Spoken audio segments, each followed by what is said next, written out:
کلمہ نہیں پڑھا، ہم کہیں گلیوں میں تلوار لیے گھوم نہیں رہے تھے.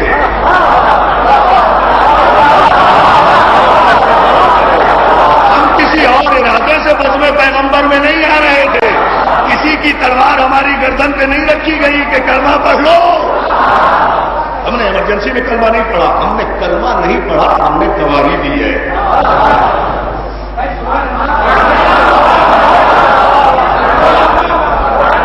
بہت شکر گزار ہوں آپ کی اس توجہ کا. ہم نے کلمہ نہیں پڑھا، خدا کی قسم ہم نے کلمہ نہیں پڑھا. کلمہ پڑھنے والے اور ہوتے ہیں، گواہی دینے والے اور ہوتے ہیں. کلمہ پڑھنے والا، رسول کا کلمہ پڑھنے والا اور ہوتا ہے، رسول کی گواہی دینے والا اور ہوتا ہے. یہی وجہ ہے کہ بڑے سے بڑے میدان میں جب سارے کلمہ پڑھنے والے رسول کو چھوڑ کر چلے جاتے تھے تو علی کبھی میدان چھوڑ کر نہیں جاتے تھے، اس لیے کہ کلمہ پڑھنے والوں کی جانب سے رسول کو چھوڑنے سے رسالت پر کوئی حرف نہیں آتا تھا. لیکن اگر گواہ میدان چھوڑ جاتا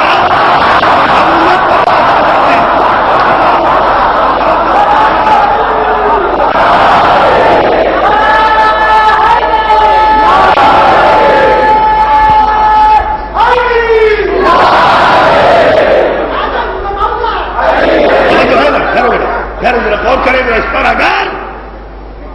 اگر گواہ کبھی میدان چھوڑ دیتا تو بات نبوت پر آ جاتی کہ جب گواہی چلا گیا تو مدعی کیا کر لیتا. اس لیے کلمہ سب نے پڑھا ہے، گواہی ہم نے دی ہے. گواہی ہم نے. میں ایک جملہ عرض کروں آپ کی خدمت میں، مجھے جنگ نہیں پڑھنا، صرف تمہیدن میں ایک جملہ عرض کرنا چاہ رہا ہوں، ذرا سا متوجہ رہے آپ ایک طرف. عبدالحق محدث دہلوی بہت بڑے مسلمانوں کے محدث ہیں. انہوں نے اپنی کتاب میں ایک جملہ لکھا، غور فرما لیں ذرا اس پر. اس جملے کی تائید میں کہا محدث دہلوی یہ کہتے ہیں اپنی کتاب مدارج النبوہ میں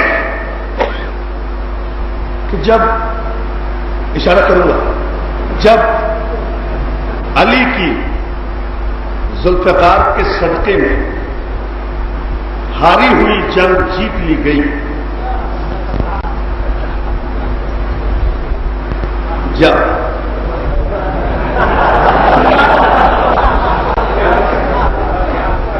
ہم آپ کی خاموشی کے قربان ہو آپ تو ایسے پریشان ہوئے جیسے آپ ہی میدان سے گئے تھے. جب علی کی ذوالفقار کے صدقے میں محدث دہلوی کے جملے، ہاری ہوئی جنگ جیت لی گئی اور گئے ہوئے لوگ بخیریت تمام واپس تشریف لے آئے. محدث دہلوی کے جملے ہیں جب گئے ہوئے لوگ بخیریت واپس آ گئے، آ کر پیغمبر اسلام کو مبارکباد دینے لگے، یا رسول اللہ علی کی فتح مبارک جنگ اور فتح ہو گئی. تو محدث دہلوی ایک جملہ لکھتے ہیں کہ جب سب جمع ہو گئے تو پیغمبر اسلام نے مسکرا کر علی کی طرف دیکھا. محدث دہلوی کا جملہ، مسکرا کے علی کی طرف دیکھا اور علی کی طرف دیکھ کر کہتے ہیں یا علی جب سب چلے گئے تھے تم کیوں نہیں تھے؟ ظاہر ہے رسول اللہ کا سوال ہی ایسا کیا ہے کہ آپ کو چپ ہونا چاہیے. کمال ہے، میں قربان ہو جاؤں یا رسول اللہ آپ کی وضاحت و بلاغت کی. یعنی جو چلے گئے تھے ان سے نہیں پوچھ رہے کہ تم کیوں گئے تھے، جو نہیں گیا تھا اس سے پوچھ رہے ہیں تم کیوں نہیں گئے. آپ بڑے لوگوں کی باتیں ہیں، بڑے لوگ جانے. اپنے بھائی سے پوچھ رہے ہیں، محدث دہلوی کا جملہ ہے. پیغمبر اسلام کہتے ہیں یا علی جب سب چلے گئے تھے، اب سب میں کوئی ایکسیپشن نہیں ہے، کوئی استثناء نہیں ہے. آپ بڑے شاداب ذہنوں کے مالک ہیں، آپ اشارے کو سمجھیں گے. جب سب چلے گئے تھے، علی تم کیوں نہیں چلے گئے؟ میں آپ کو یہ سمجھیے کہ مکمل ریسٹ دے رہا ہوں، ایک قیامت خیز نتیجہ دینے کے لیے. مکمل اطمینان سے سکون سے سننے جائیے. یا علی، جب سب چلے گئے تھے تو تم کیوں نہیں چلے گئے؟ اب محدث دہلوی لکھتے ہیں علی نے دست ادب بارگاہ رسالت کو جوڑ کر عرض کیا، انہی کی کتاب کا جملہ دہرا دوں. یا رسول اللہ، محدث دہلوی، یا رسول اللہ، علی کہتے ہیں آیا کافر شوم بعد از ایمان من بتو کا رست برادران و یاران کے پہ غنیمت رفتان و حسیمت خوردان چکاردان. یہ محدث دہلوی کا جملہ ہے جو انہوں نے نقل کیا مولا کائنات سے کہ علی بارگاہ رسالت میں عرض کرتے ہیں یا رسول اللہ، کیا آپ کو چھوڑ کر ایمان کے بعد کفر اختیار کر لیتا؟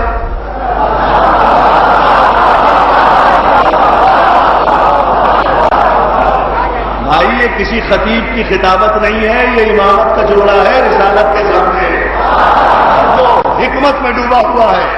یہاں کوئی جذباتی کیفیت نہیں ہے.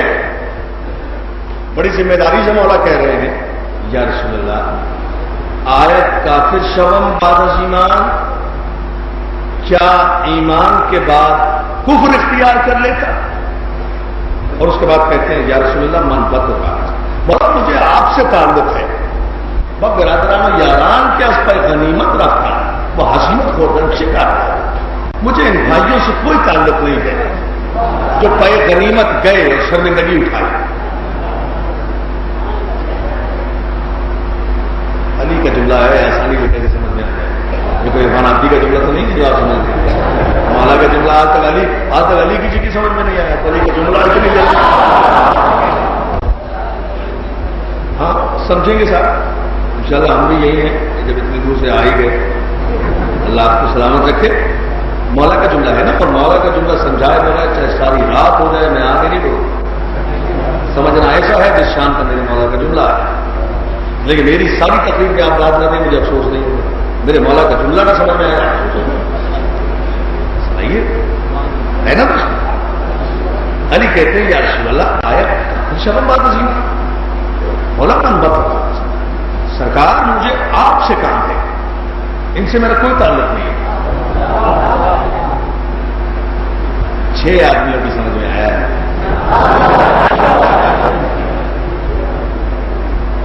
مجھے سمجھانا ہے آخری تک باہر تک بیٹھے ہوئے سارے میں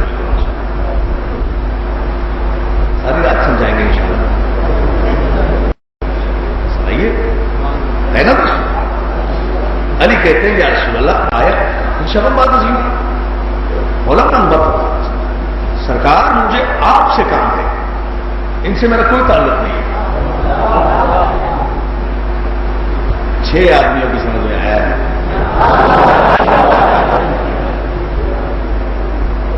مجھے سمجھانا ہے آخری تک باہر تک بیٹھے ہوئے سارے میں ساری رات سمجھائیں گے انشاءاللہ. یا رسول اللہ من بتوں کا راستہ، مولا مجھے آپ سے کہا ان لوگوں سے میرا کوئی تعلق نہیں. اب میرے نہ جانے کو ان کے جانے سے کیوں منسلک کر رہے ہیں؟ مجھے آپ سے تعلق ہے، ان سے میرا کوئی تعلق نہیں ہے. نہیں نا یا علی یا علی. اچھا پھر سمجھو، مولا مجھے آپ سے تعلق ہے، یا رسول اللہ میرا آپ سے واسطہ. مولا میں نے آپ کی گواہی دی، سرکار میں نے آپ کی نصرت کا وعدہ کیا ہے. مولا مجھے آپ سے تعلق ہے، ان لوگوں سے ان جانے والوں سے میرا کوئی تعلق نہیں. تھوڑا تھوڑا سمجھ میں آیا. 10% 100% سمجھانا چاہتا ہوں. 10% آ گیا سمجھ میں، اور اب سننا نہیں ہے مجھے، اب دیکھنا ہے. توجہ ہے نا. مولا مجھے آپ سے تعلق ہے، ان سے میرا کوئی تعلق نہیں ہے. یا رسول اللہ میرا آپ سے تعلق ہے،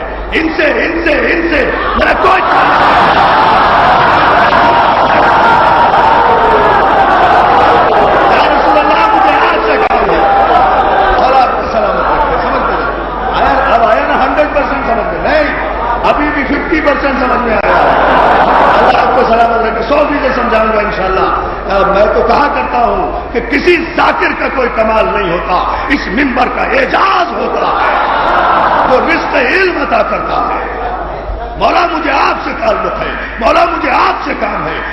علی کہہ رہے ہیں جنگ احد میں رسول کے سامنے اور سارے لشکر کی موجودگی میں علی کہہ رہے ہیں یا رسول اللہ مجھے آپ سے تعلق ہے، ان سے میرا کوئی تعلق نہیں ہے، مولا مجھے آپ سے تعلق ہے، ان سے میرا کوئی تعلق نہیں ہے۔ علی نے کہہ تو دیا، علی نے فیصلہ کر تو دیا، رسول کے سامنے کہہ دیا کہ میرا آپ سے تعلق ہے، ان سے میرا کوئی تعلق نہیں ہے۔ علی نے رسول کے سامنے کہہ تو دیا جنگ احد میں کہ میرا ان سے کوئی تعلق نہیں ہے، میرا ان سے کوئی تعلق نہیں ہے۔ اے بعد رسول اللہ، علی پر اپنے جیسے گناہگار انسانوں کی بیعت اور اطاعت کا الزام لگانے والے تاریخ کے بے ایمان مورخوں، جو علی جنگ احد میں پہلے ہی رسول کے سامنے کہہ چکا کہ ان سے میرا کوئی تعلق نہیں ہے،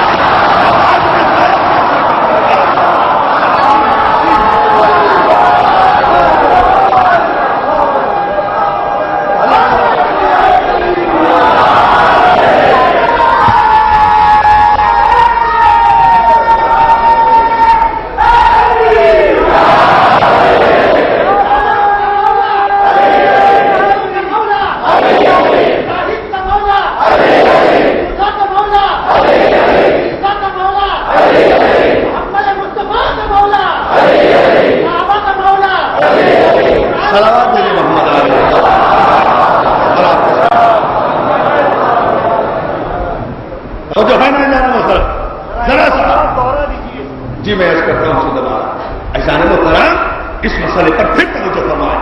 یہ علی کی زبان سے نکلا ہوا جملہ ہے اور میں ابھی اس کے سلسلے میں قرآن کی آیتیں پیش کرنے جا رہا ہوں، آپ تھوڑا سا متوجہ رہیں۔ یا رسول اللہ محدث دہلوی کہتے ہیں یا رسول اللہ منبت و کارا مولا مجھے آپ سے تعلق ہے، میں برادران و یاران کے اس کا غنیمت رفتان و حسیمت خوردن سے کاردار یا رسول اللہ مجھے ان جانے والوں سے میرا کوئی تعلق نہیں ہے، میرا ان سے کوئی تعلق نہیں ہے، جانے والوں سے میرا کوئی تعلق نہیں ہے۔ اے علی پر اپنے جیسے گناہگار انسانوں کی بیعت کا الزام لگانے والے تاریخ کے بے ایمان مورخوں، سوچ لیا کرو جو علی رسول کے سامنے جنگ احد میں یہ کہہ چکا ہے کہ میرا ان سے کوئی تعلق نہیں ہے، وہ بعد رسول ان کی بیعت نہیں کر سکتا، اور اگر ان سے تعلق رکھنا شریعت میں کسی طرح بھی واجب ہوتا تو پیغمبر پر واجب تھا کہ وہ علی کے منہ پر ہاتھ رکھ کر کہتے نہیں علی مجھ سے بھی تعلق ہے، ان سے بھی سلامت میرے بابا کے کلام میں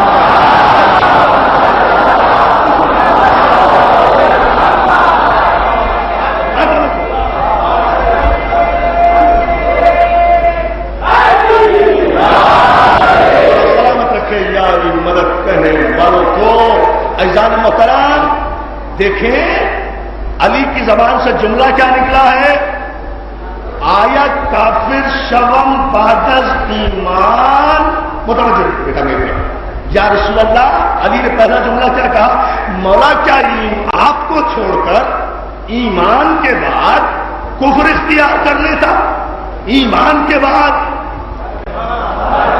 کفر اختیار کر لیتا؟ بھائی یہ علی کا جملہ ہے، رسول کے سامنے کہا ہے، محدث دہلوی نے لکھا ہے، صاحب جنابی الموقف شیخ سلیمان قندوزی سنی الحنفی مفتی اعظم قسطنطنیہ نے لکھا ہے، اور ظہور مطالب عبید اللہ بسمل نے لکھا ہے، مشکات شریف میں لکھا ہے، امام شافعی رحمۃ اللہ علیہ نے روایت کیا ہے، مسلسل یہ جملہ تواتر کے ساتھ آیا ہے کہ علی نے کہا یا رسول اللہ آیا کافر شوم بعد از ایمان۔ تو عزیزان محترم اب دنیا کو ہم سے ایک بات بتانا چاہتے ہیں، اور وہ یہ کہ فقہ جعفری میں، شریعت جعفری میں جمعرات کی روٹیاں کھانے والے کو امام نہیں کہتے، جمعے کی نماز پڑھانے والے کو امام نہیں کہتے، فتوا دینے والے کو امام نہیں کہتے،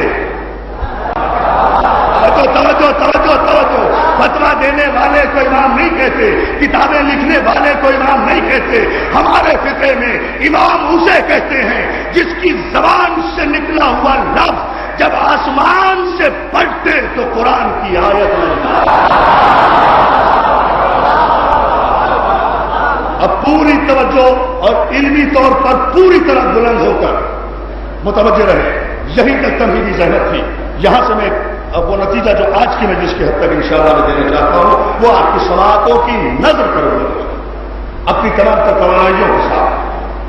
لیکن غور فرمائیں شریعت جعفریہ میں امام اسے کہا جاتا ہے جس کی زبان سے نکلا ہوا لفظ لوح محفوظ کا مقدر بن جائے. جس کی زبان سے نکلا ہوا آئندہ مدارس میں ہم بتائیں گے جس کی زبان سے نکلا ہوا لفظ قرآن کی آیت بن جائے. ادھر علی نے یہ جملہ کہا یا رسول اللہ آیا کافر شمم بعد الایمان کیا آپ کو چھوڑ کر کافر ہو جاتا. ادھر فوراً جبریل امین سورہ مبارک آل عمران کی 31ویں آیت لے کر نازل ہوئے. 30ویں اور 31ویں آیت جہاں ارشاد ہوا حبیب قل ان کنتم تحبون اللہ فاتبعونی. حبیب ان سے کہہ دو کہ اگر تم اللہ سے محبت کرتے ہو تو فاتبعونی میرا اتباع کرو. یحببکم اللہ ویغفر لکم ذنوبکم واللہ غفور رحیم. اور جب تم میرے رسول کا اتباع کرو گے تو اللہ تم سے محبت کرنے لگے گا اور تمہارے گناہوں کو معاف کر دے گا. پھر 31ویں آیت میں فوراً اس کے بعد علی کے جملے کی تائید میں آیت آئی حبیب قل اطیعوا اللہ ورسول. ان سے کہو کہ اللہ کی اطاعت کریں اور رسول کی اطاعت کریں. فإن تولوا فإن اللہ لا يحب الکافرین. اور حبیب جس نے بھی تجھے پشت دکھائی اللہ پھر کافروں کو دوست نہیں رکھتا.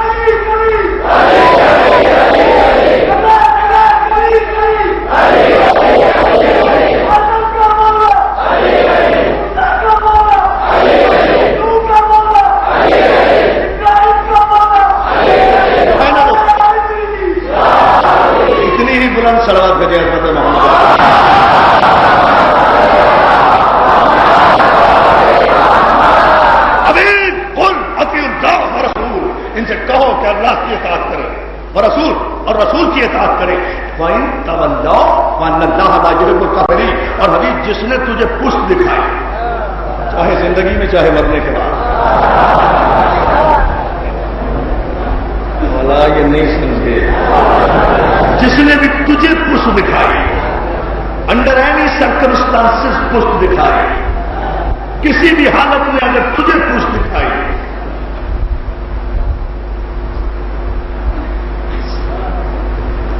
حبیب بن اللہ کافری جس نے بھی تجھے کچھ دکھائی. کتنے لمحے کے لیے یہ ہم نہیں جانتے کتنے منٹ کے لیے یہ ہم نہیں جانتے کتنے سیکنڈ کے لیے یہ ہم نہیں جانتے.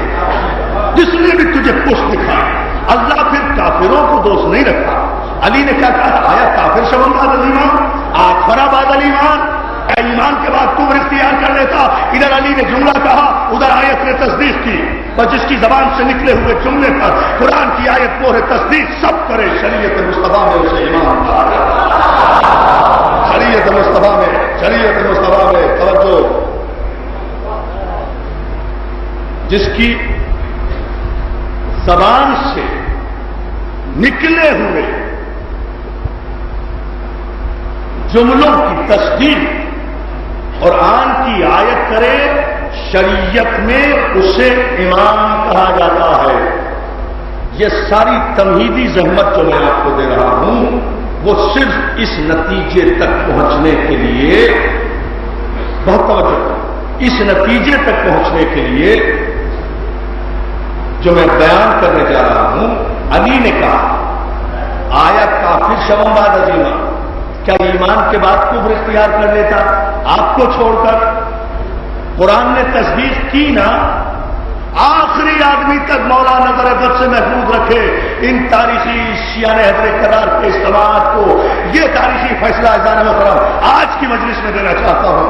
پوری توجہ آپ کی چاہوں گا اسی محبت کے ساتھ اسی جولانی تباہ کو مجھے آپ ضرورت ہے کہ یہی جولانی تباہ میری طرف منعطف ہو.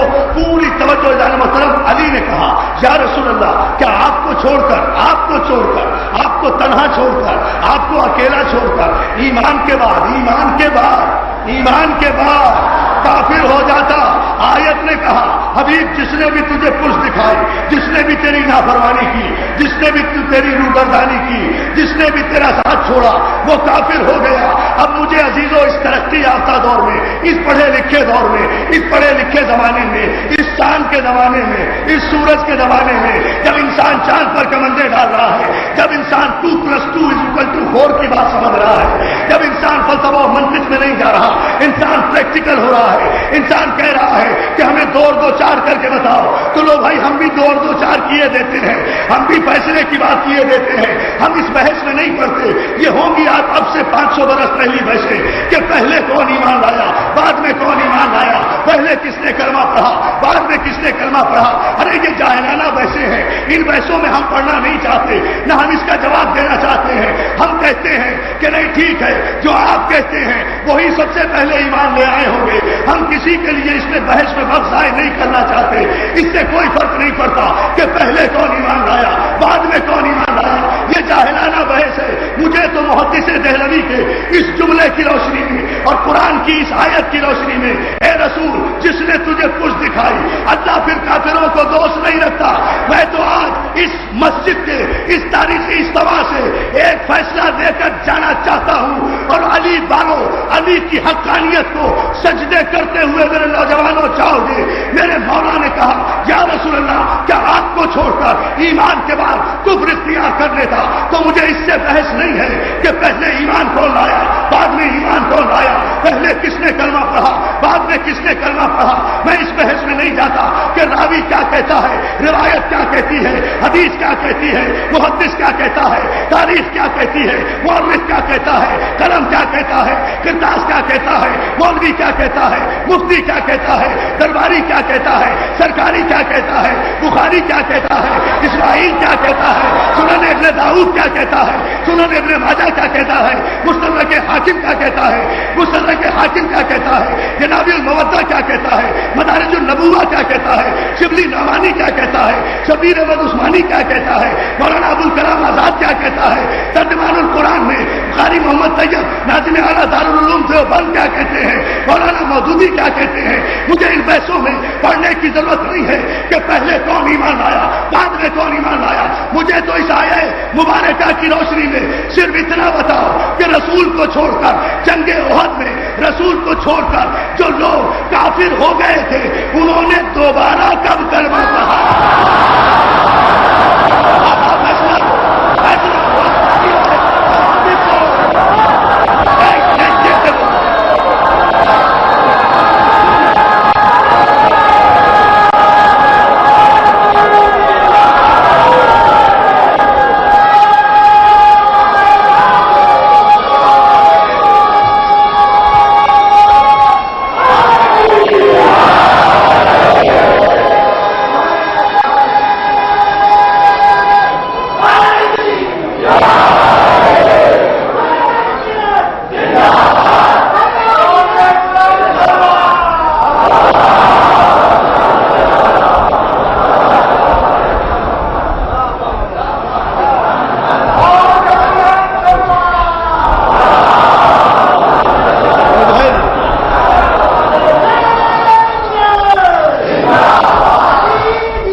پرانی بحثیں ہو چکی ہے۔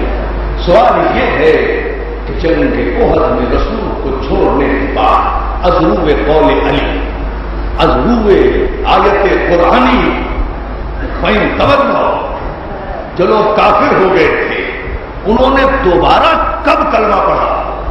کسی روایت سے ثابت کرو، جھوٹی سے جھوٹی روایت سے ثابت کرو۔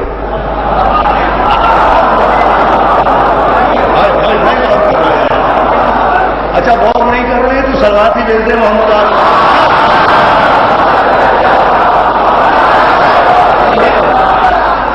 کسی جھوٹی سے جھوٹی روایت سے، کسی کسی ضعیف سے ضعیف روایت سے. چلیے جناب ابو ہریرہ کی کوئی روایت پیش کر دیں. مان لوں گا, وعدہ کرتا ہوں مان لوں گا. انہیں کی روایت بغیر سند کے روایت دے رہے ہیں. اتنا بڑا دعویٰ کرتا ہوں ممبر پر. جناب ابو ہریرہ کی کوئی روایت. جناب ابو ہریرہ تو آپ کے یہاں سب سے سکا ہے نا, چلیے ان کی روایت کریں, میں مان لوں گا. پھر دوبارہ کب کلمہ پڑھا, کس وقت کلمہ پڑھا, کس کے ہاتھ پہ کلمہ پڑھا,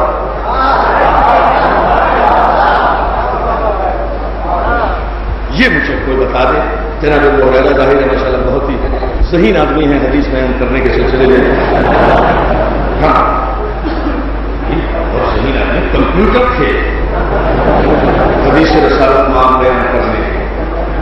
6000 حدیثیں نقل کی ہیں,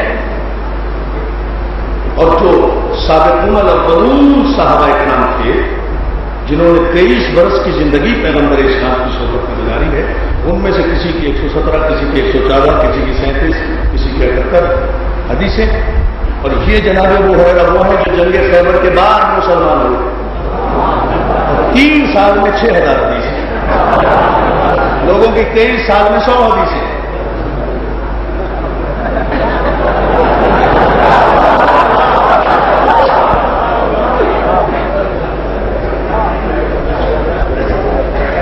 بھائی مولانا شبلی نعمانی لکھتے ہیں, مجھے تو نہیں پتا, میں تو حوالے دیتا جاتا ہوں. اسی لیے مولانا شبلی نعمانی سیرت النبی کے سب سے بڑے مصنف ہیں. مولانا سلیمان ندوی نے ان کی سیرت کو مکمل بھی کیا ہے, تشریح بھی کی ہے. وہ جلیل القدر لوگ ہیں, ستون ہے یہ دین اسلام کے, بڑی بھاری خدمات ہیں ان کی. یہ شبلی نعمانی لکھتے ہیں کہ جلیل القدر صحابہ کرام سے 100-150 روایت, اور یہ جو جنگ خیبر کے بعد مسلمان ہو گئے.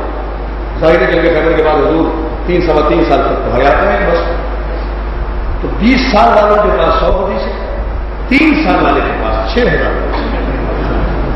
یعنی رسول اللہ نے ان کو مسلمان کرنے کے بعد ان کو کام ہی نہیں کیا, اسی سے حدیثیں نہیں. اللہ نے 23 برس میں 6000 آیتیں بھیجی.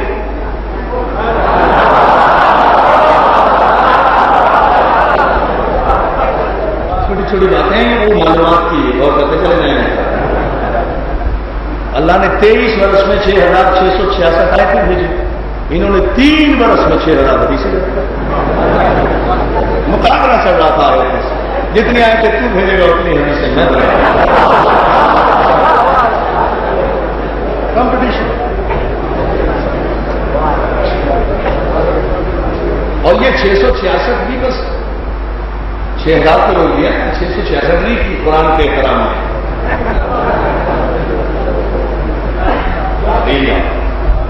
اشری نعمانی لکھتے ہیں, اس کی وجہ ہے نا بہت کی, اس پر پوچھا اکثر علماء کرام سے کیا آخر کیا ذہن تھا, کمپیوٹر تھا, کیا مسئلہ کیا تھا, اتنی ساری حدیثیں. تو شبلی نعمانی نے لکھا کہ نہیں ایسی کوئی خاص بات نہیں تھی, بس یہ مسلمان جو ہوئے تو ایک دن بیٹھے ہوئے تھے اصحاب صفہ کے ساتھ. اصحاب صفہ وہ لوگ ہوتے تھے کہ مسجد نبوی کے سامنے پیغمبر اسلام نے ایک چبوترا بنا دیا. وہ جو لوگ نئے نئے مسلمان ہوتے تھے اور اپنا گھر بار چھوڑتے تھے, لٹے پیٹے لوگ جو ہوا کرتے تھے, غریب خانہ بدوش قسم کے, وہ وہاں خیمے لگا دیا کرتے تھے. وہ کہلاتے ہیں اسلام میں اصحاب صفہ. ان کے پاس بیٹھے ہوئے تھے جناب ہو رہا ہے, بھوک لگ رہی تھی بہت. شبلی نعمانی نے کہا بہت بھوک لگ رہی تھی جناب ہو رہا ہے, ایسے میں سرکار نے سارا معاف ہو گیا. شبلی نعمانی لکھتے ہیں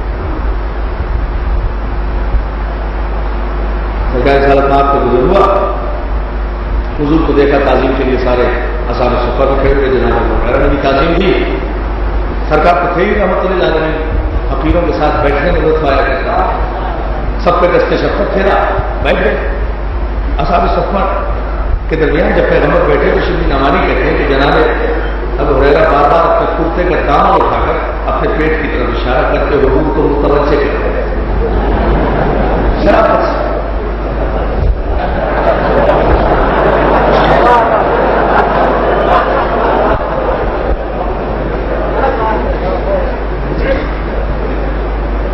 متوجہ کر رہے, سرکار متوجہ ہو گئے. کہا بات کیا ہے مورے گا حضور جھوٹ. ابھی آپ کی زبان سے سرکار سلمان کی زبان سے جملہ نکل گیا, اللہ کوئی نہ کوئی بندوبست کر رہے کہ تھوڑی دیر میں ایک مسلمان آئے، اس کے ہاتھ میں ایک دودھ کا پیالہ تھا. شبلی نعمانی لکھتے ہیں یہ ذہن میں رہے حوالہ، یہ وجہ بتا رہے ہیں کہ اتنے ذہین کیسے تھے. دودھ کا پیالہ لے کر آیا، حضور کو نظر کیا. سرکار نے پوچھا صدقہ ہے یا نظر؟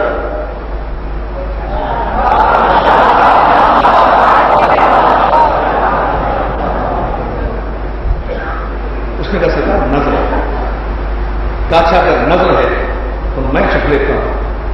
حضور نے پیالہ دودھ کا لیا، شبلی نعمانی فرماتے ہیں حضور نے دودھ کا پیالہ لیا، اپنے لبوں سے لگایا، ایک گھونٹ خود نوش فرمایا اور باقی پیالہ سارا جناب ابو ہریرہ رکھ دیا.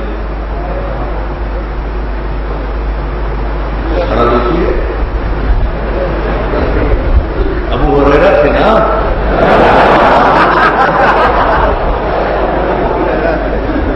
جو مانا سمجھتے ہیں نا وہ لوگ لیں گے. سارا دودھ پی گئے.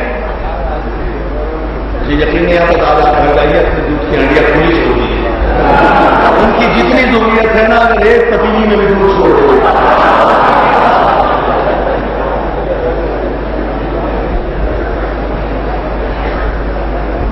ایک غریب دینا چاہتا ہوں دوستوں، آپ کو سنت دے رہا ہوں سے ایک نتیجہ ہے. سارا دودھ پی گئے.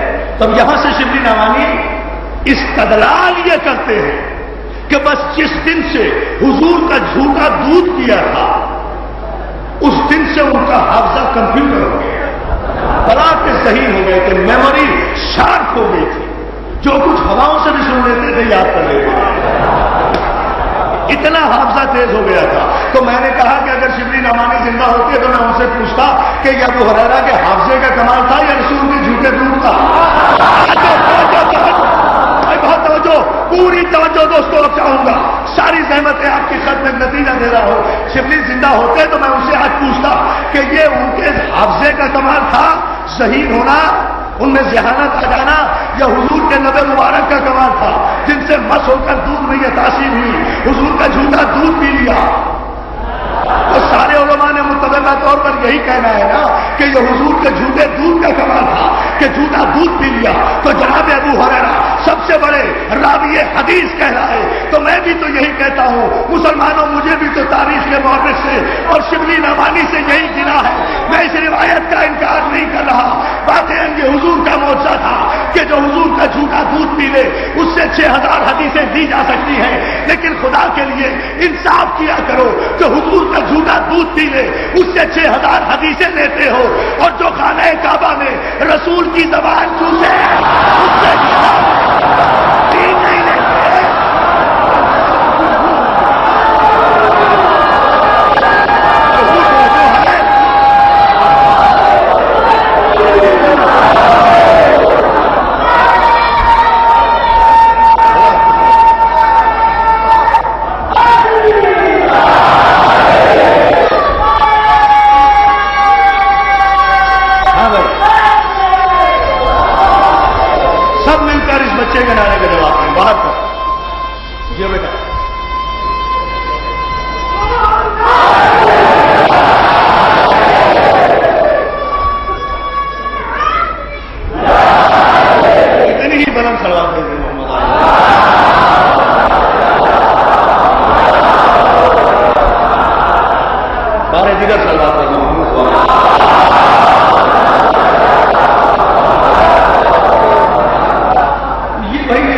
ترازو کا پیمانہ کیوں بدلا؟ کمال اگر حضور کے جھوٹے دودھ کا کمال یہ ہے کہ 6000 حدیثیں لے لی جائیں، تو پھر جس نے رسول کا جھوٹا دودھ نہیں دیا براہ راست زبان رسالت چوسی ہے، اس سے ایک بھی حدیث نہیں لیتی. بلکہ اگر میں یہ بیان بھی کرتا ہوں کہ علی جب خانہ کعبہ میں پیدا ہوئے رسول لینے کے لیے آئے، نبوت کی خوشبو کو امامت میں سونگا، امامت نے ہاتھ پھیلائے، رسول نے آغوش میں لیا، پیغمبر نے اپنی زبان علی کے دہن میں دے دی، علی چوستے رہے. اور پیغمبر نے جب اپنی زبان دہن اقدس علی سے باہر نکالی تو علی کہتے ہیں کہیے یا رسول اللہ توریت سناؤں، انجیل سناؤں، زبور سناؤں، قرآن سناؤں، بولا توریت سناؤں، زبور سناؤں، انجیل سناؤں، قرآن سناؤں. جب میں یہ کہتا ہوں تو مولانا کہتے کہ نہیں یہ غلو ہو گیا. یہ حد سے بڑھ گئے، بس یہ حد سے بڑھ جاتے ہیں. یہ عمارتی صاحب میں بری عادت ہے، حد سے بڑھ گئے. بھائی ابھی تو بچہ پیدا ہوا ہے، بھائی ابھی تو بچہ پیدا ہوا ہے، ابھی سے کیسے قرآن پڑھ لے گا؟ اور ابھی تو قرآن نازل بھی نہیں ہوا ہے. توجہ توجہ توجہ، بس یہ حد سے بڑھنے والی بات ہے صاحب. یہاں ذرا علی کی محبت میں حد سے بڑھ جاتے ہیں. علی کی محبت میں بڑھا، ابھی تو قرآن نازل بھی نہیں ہوا. علی نے ابھی آغوش نبوت میں قرآن کیسے سنا دیا، کیسے قرآن سے بہت توجہ. ابھی تو یہ بچہ پیدا ہوا ہے، بچہ تو بولنے کے قابل بھی نہیں ہوتا. میں کہوں گا مولانا آپ نہ ہمارے جملے غور سے سنتے ہیں، نہ آپ کو معرفت نبوت ہے. ہم نے کب کہا کہ علی نے قرآن پڑھا؟ ہم نے تو یہ کہا کہ زبان رسالت چوس کر آغوش رسالت میں علی نے توریت و زبور و انجیل و قرآن کی تلاوت کی. تو اگر آپ مقام نبوت سے نہ ہوتے تو ہم پر کبھی یہ اعتراض نہ کرتے. آپ کو پتہ ہی نہیں ہے کہ نبی کیا ہے، اسی لیے تو ہم علی علی کرتے ہیں تاکہ آپ کو نبی سمجھ میں آ جائے. مسئلہ یہی ہے دیدار محترم. آپ کو چونکہ شان نبوت ہی کا پتہ نہیں ہے، اگر آپ مقام توجہ مقام نبوت سے آشنا ہوتے تو آپ کبھی ہم پر یہ اعتراض نہ کرتے کہ علی نے آغوش نبوت میں قرآن سنایا. اس لیے کہ آپ نے نبوت کی موجز بیانیاں دیکھی کہاں ہے، آپ نے نبوت کا کمال دیکھا کہاں ہے. ارے میرا نبی تو وہ ہے کہ جس نے مکے کی گلیوں میں راستہ چلتے اگر خاک کے ذروں کو اٹھا کر اپنی ہتھیلی پر رکھ لیا تو ان سے قرآن پڑھا دیا. تو جس نبی کے ہاتھوں پر آ کر خاک کے ذرے قرآن پڑھ سکتے ہیں، اس نبی کی گود میں ذروں کا باپ ابو تراب مٹی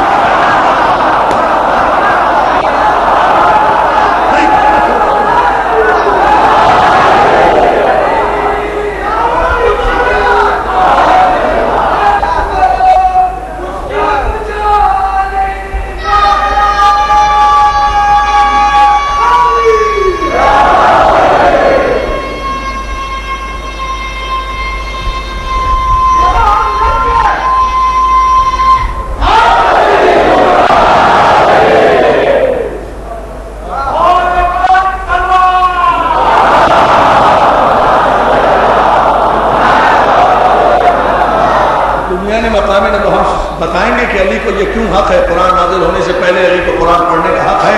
قرآن کہتا ہے، ہم نہیں کہتے. ہم انشاءاللہ آگے دانش پیش کریں گے اس کی تفصیل. اب اس تفصیل میں نہیں جانا چاہتا ہوں، ایک نتیجہ دینا ہے آپ کی خدمت میں. ذرا سا غور فرما لیں. علی نے کہا یا رسول اللہ توریت سناؤ، مولا انجیل سناؤ، مولا زبور سناؤ، قرآن سناؤ. اب علی توریت سنا رہے ہیں، علی نبی توریت سن رہے ہیں. غور فرمائیں. علی زبور سنا رہے ہیں، نبی زبور سن رہے ہیں. علی انجیل سنا رہے ہیں، نبی انجیل سن رہے ہیں. علی قرآن سنا رہے ہیں. ذرا سا علمی مسئلہ حل ہوگا اگر آپ نے غور فرمایا پوری طرح جاگ کر اور بیداری کے عالم میں. علی قرآن سنا رہے ہیں، نبی قرآن سن رہے ہیں، سن بھی رہے ہیں، تصدیق بھی کر رہے ہیں. علی توریت بھی تم نے صحیح پڑھی، ہمیں علم ہے. زبور بھی تم صحیح پڑھ رہے ہو، ہم جانتے ہیں. انجیل بھی تم صحیح پڑھ رہے ہو، مولا نے سمجھا دے. انجیل بھی تم صحیح پڑھ رہے ہو، ہمیں علم ہے. قرآن بھی تم نے بالکل صحیح تلاوت کیا، ہم تصدیق کرتے ہیں. اے ابو طالب کے شریف بیٹے، میں ساری کائنات کا علم قرآن قربان کر دوں تیری آمد پر. جو آغوش رسالت میں تو نے قرآن پڑھ کر قیامت تک کے سیرت النبی لکھنے والے ان مورخوں کے قلم کی نوکوں کو توڑ دیا جو یہ لکھتے آ رہے ہیں مکھی پر مکھی بٹھاتے ہوئے. 1400 برس سے کہ غار حرا میں تھے، جبریل آیا، جبریل نے آ کر پیغمبر سے کہا اقرا. پیغمبر نے کہا میں پڑھا لکھا نہیں ہوں. علی نے قبل نزول قرآن آغوش رسالت میں قرآن کی تلاوت پیغمبر کی گود میں کر کے سارے مورخوں کی زبانیں بند کر دی. خبردار، اگر میرا نبی ان پڑھ ہوتا تو میں اسے قرآن کیوں سناتا؟ توجہ ہے نا، میں قرآن کیوں صلوات بھیجے نا محمد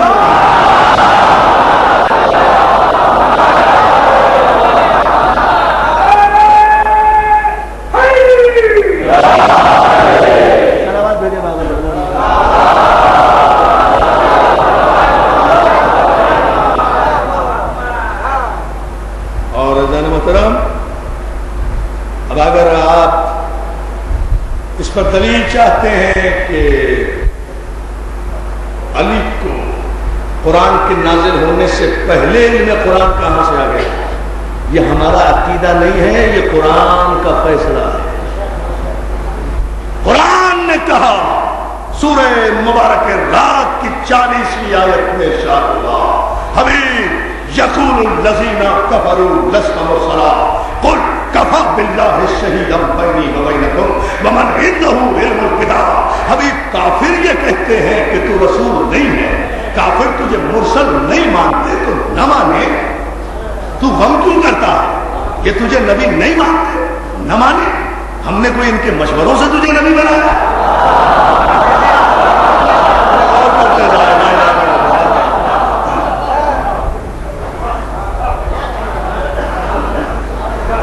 یہ علی کے نبی کی شان ہے جو میں بیان کر رہا ہوں، مسلمانوں کے نبی کی شان نہیں ہے۔ مسلمانوں کا نبی تو مجھ سے بھی گیا گزرا ہے، اس لیے کہ مسلمانوں کا ہاں بھائی مجھ سے بھی گیا گزرا ہے مسلمانوں کا نبی، لیکن مسلمان کا نبی تو 40 برس کے بعد اقرا کے معنی نہیں جانتا۔ میں تو 40 برس کے بعد اتنی تقریریں کر رہا ہوں، اور جو ہے نا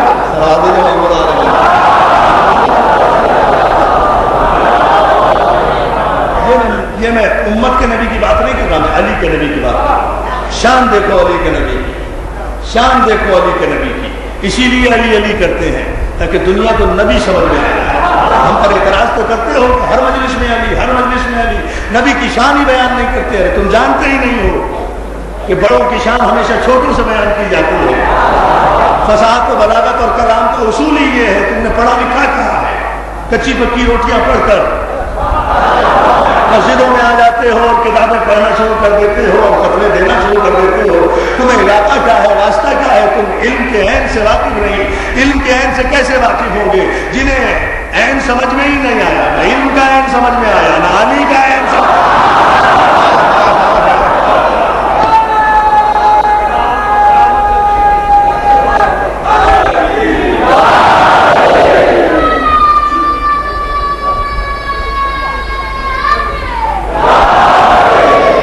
ہم یقیناً ہم اس جرم کا اقرار کرتے ہیں، بہت سارے ممبر کرتے ہیں، بلند آواز سے کرتے ہیں، لاؤڈ اسپیکر پر کرتے ہیں، آڈیو میں کرتے ہیں، ویڈیو میں کرتے ہیں، گلیوں میں کرتے ہیں، چوراہوں میں کرتے ہیں۔ ہمیں اس جرم کا اقرار ہے کہ ہم اپنی مجلسوں میں علی کے فضائل بیان کرتے ہیں، اس لیے کہ یہی وہ فضیلت ہے کہ جس سے پتہ چلتا ہے کہ جس نبی کا علی ایسا ہے۔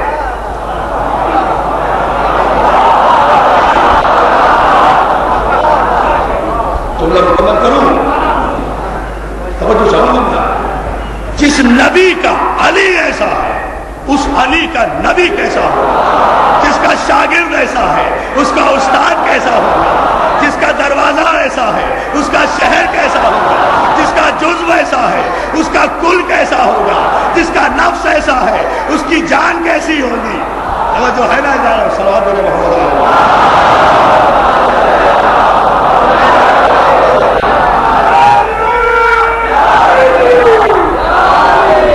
بھائی نہیں دیکھے، چاہے 15 منٹ میں ایک نعرہ لگائیں لیکن احد کا نعرہ نہیں، خیبر کا نعرہ مل کر بلند آواز ہو کر یک زبان ہو کر۔ اچھا آپ سب چپ رہے ہیں، میں بتاتا ہوں بیٹا، آپ ذرا خاموش رہے اور دیکھیں نعرہ لگانے کی خوبصورت انداز یہ ہوتا ہے کہ چاہے 15-20 منٹ کے بعد، ضروری نہیں کہ ادھر سے بھی آئے ادھر سے بھی آئے، چاہے 15-20 منٹ کے بعد ایک نعرہ لگائیں لیکن اپنی خدا کی دی ہوئی ساری طاقتوں کو اپنے کلیجے میں اکٹھا کر کے جس کی رگوں میں علی کی محبت ماں کے مقدس دودھ کی طرح خون کے ذروں میں حل ہو کر جزو بدن ہو کر گردش کر رہی ہے، وہ علی کی دی ہوئی ساری طاقتیں اپنے کلیجے میں اکٹھا کر کے اپنے دونوں ہاتھ بلند کر کے یہاں سے وہاں تک، وہاں سے وہاں تک، وہاں سے گلیوں میں کھڑے ہوئے مومنین پوری طاقت سے نعرہ حیدری،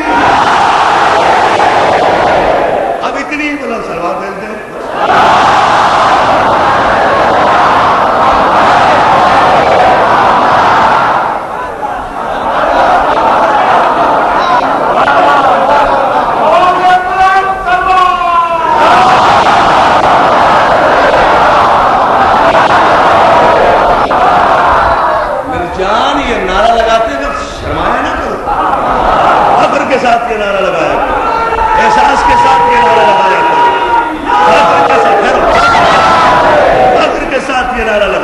احساس ذمہ داری کے ساتھ یہ نعرہ لگایا کرو، احساس غرور کے ساتھ یہ نعرہ لگایا کرو۔ جہاں بیٹھو، جس جگہ بیٹھو، جس محفل میں ہو، جس گلی میں ہو، جس کوچے میں ہو، جس نگر میں ہو، جس ملک میں ہو، جس چمن میں ہو، جس گلی میں ہو، جس گلی میں ہو، یہ نعرہ لگایا کرو، اس لیے کہ الحمدللہ ہمارے علی نے کسی ملک میں، کسی گلی میں، کسی چوراہے پر کسی سے ہمیں شرمندہ نہیں کیا، کسی نے شرمندہ نہیں کیا، جہاں بھی لیتے ہیں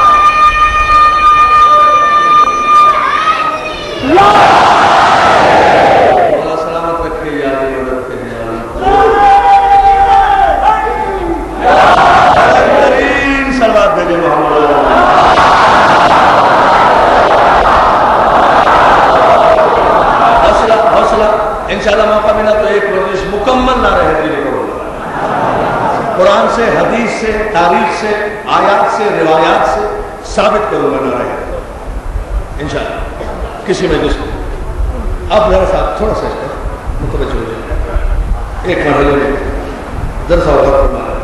ہاں ہم کہتے ہیں علی کہتے ہیں، اس کا مقصد یہ ہوتا ہے کہ جس نبی کا علی ہے اس علی کا نبی کہتے ہیں۔ علی کو قرآن پڑھنے کا حق ہے قرآن نازل ہونے سے پہلے، اس لیے کہ قرآن کہتا ہے یقول الذین کفروا لست مرسلا، ابھی کافر تجھے رسول نہیں مانتے نہ مانے، یہ تیری نبوت میں شک کرتے ہیں، تیرا کیا بگاڑتے ہیں؟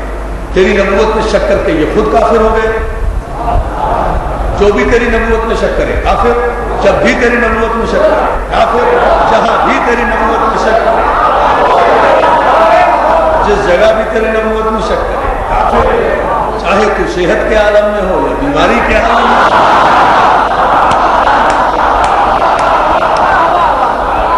سلامت دینے محمد ابراہیم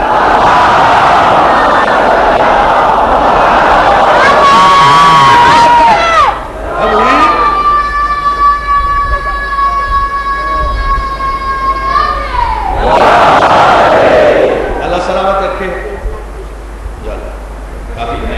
کافی زحمت آپ کو دیا، میں زیادہ زحمت آپ کو نہیں دوں گا تاکہ آپ کو بتا پھر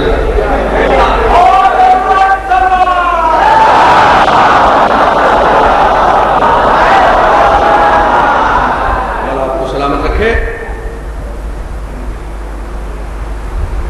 حبیب کافر یہ کہتے ہیں کہ تو رسول نہیں ہے، یہ تجھے رسول نہیں مانتے تو نہ مانے، ہم نے ان کے مشوروں سے تو تجھے رسول بنایا نہیں۔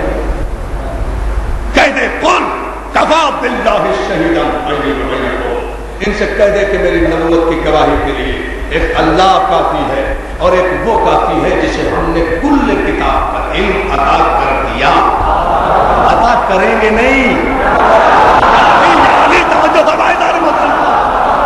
بہت بڑا مسئلہ قرآن کی آیت کی روشنی میں حل کر رہا ہوں، بہت بڑے اعتراض کا جواب دے رہا ہوں۔ سارے مترجمین کو اکٹھا کرو، صاحب تفسیر کبیر سے لے کر صاحب تفسیر صغیر تک، صاحب تفسیر صغیر سے لے کر صاحب تفسیر جلالین تک، صاحب تفسیر جلالین سے لے کر صاحب تفسیر جلال الدین سیوطی تک، جلال الدین سیوطی سے لے کر صاحب ترجمان القرآن مولانا ابوالکلام آزاد تک، مولانا ابوالکلام آزاد سے لے کر ڈپٹی نذیر احمد کے ترجمے تک، ڈپٹی نذیر احمد کے ترجمے سے لے کر تفہیم القرآن مولانا مودودی تک، سب کی تفسیریں اور ترجمے اٹھا کر دیکھ لو، سب نے آیت کا ترجمہ یہ کیا ہے میرے حبیب تیری نبوت کی گواہی کے لیے ایک اللہ کافی ہے، ایک وہ کافی ہے جسے ہم نے مکمل کتاب کا علم عطا کر دیا، عطا کر دیا۔ عطا کریں گے نہیں۔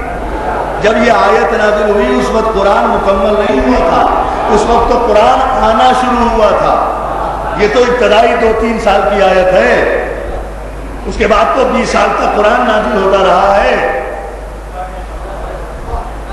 لیکن اللہ کہہ رہا ہے کہ ہم نے اسے تیرا گواہ بنایا ہے جسے ہم نے کل کتاب کا علم عطا کر دیا، یہاں آ کر نہیں۔ جا کر اسے علم نہیں دیا، ہم نے وہیں سے اسے علم دیا. ہم نے اسے، میں کل انشاءاللہ اس کی تشریح کروں گا، ہم نے اسے مکمل کتاب کا علم عطا کیا، مکمل کتاب کا، کل کتاب کا عالم ہم نے اسے بنایا ہے. تو جو نزول قرآن سے پہلے قرآن کے علوم کا وارث ہو اسے شریعت مصطفیٰ امام کہا ہے. نتیجہ یہی آئے گا گفتگو کا.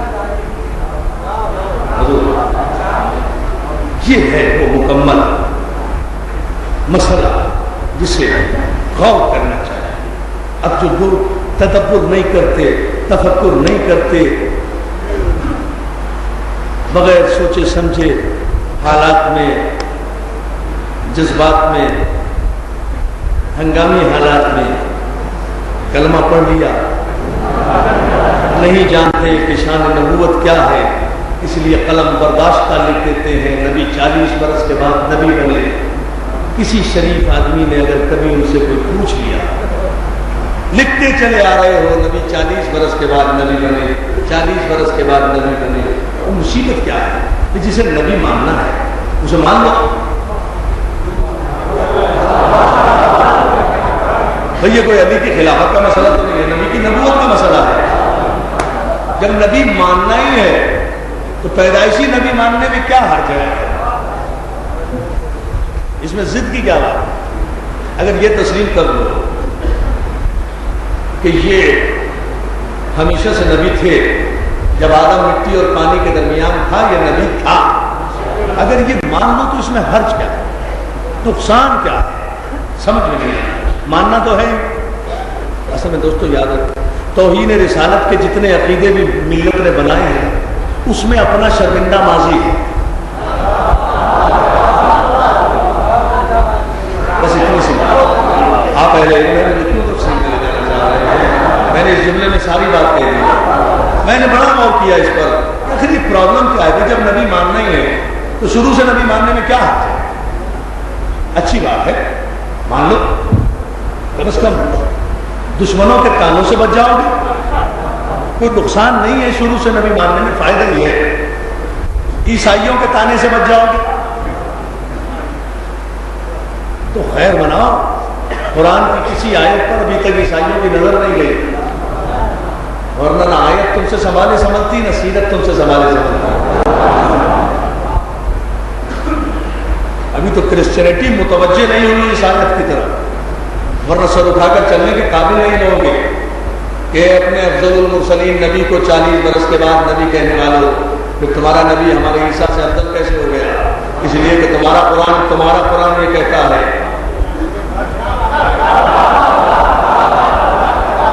تمہارا قرآن یہ کہتا ہے کہ جب عیسیٰ پیدا ہوئے یہودیوں نے آ کر جناب مریم سے پوچھا، مریم نہ تمہاری ماں ایسی تھی نہ تمہارا باپ ایسا تھا، یہ بچہ بغیر باپ کے کیسے آ گیا؟ عصمت والی، طہارت والی، پاکیزہ مطہرہ بیوی کے چہرے پر شکن پڑ گئی. کہا مجھ سے کیا پوچھتے ہو؟ اس بچے سے پوچھو جو جھولے میں لیٹا ہوا ہے. اب میں دیکھوں گا آپ کتنے بیدار ہیں، کتنے لوگ آپ میں سے مجھے زبردستی سن رہے ہیں اور کتنے واقعی سن رہے ہیں. اب میں غور کروں گا، یہ جملہ آ گیا اتفاق سے، میرا غور پر اسی پر امتحان ہے آپ سب کا. جو ہے نا، مریم نہ تمہاری ماں ایسی تھی نہ تمہارا باپ ایسا تھا، پھر یہ بچہ بغیر باپ کے کیسے آ گیا؟ جناب مریم کہتی ہے مجھ سے کیا پوچھتے ہو؟ اس بچے سے پوچھو جو جھولے میں لیٹا ہوا ہے. اور یہ یہودی اتنے احمق تھے، اتنے بیوقوف تھے، سیدھے جھولے کے پاس چلے گئے. نہ مریم سے الجھے، نہ سلجھے، نہ جھگڑا کیا، نہ یہ کہا کہ مریم یہ بچہ تو ابھی پیدا ہوا ہے.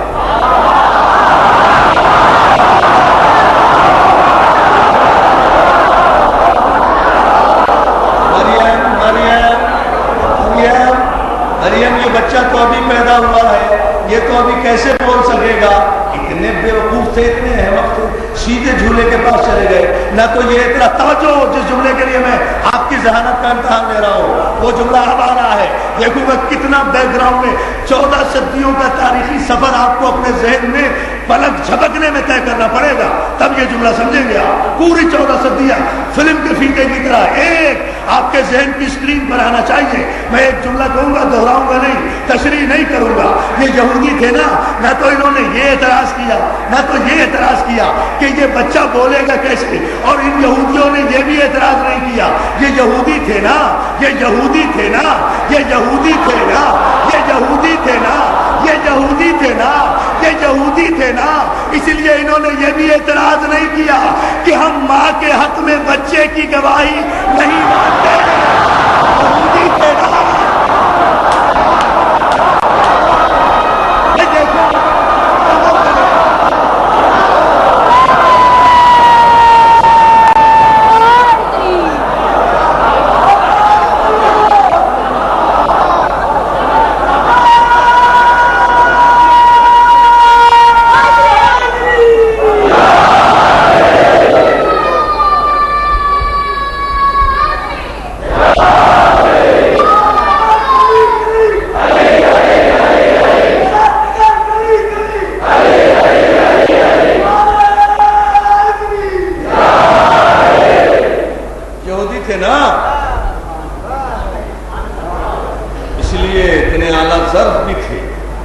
یہودی ہونا اور اعلیٰ ضرف ہونا اور بات.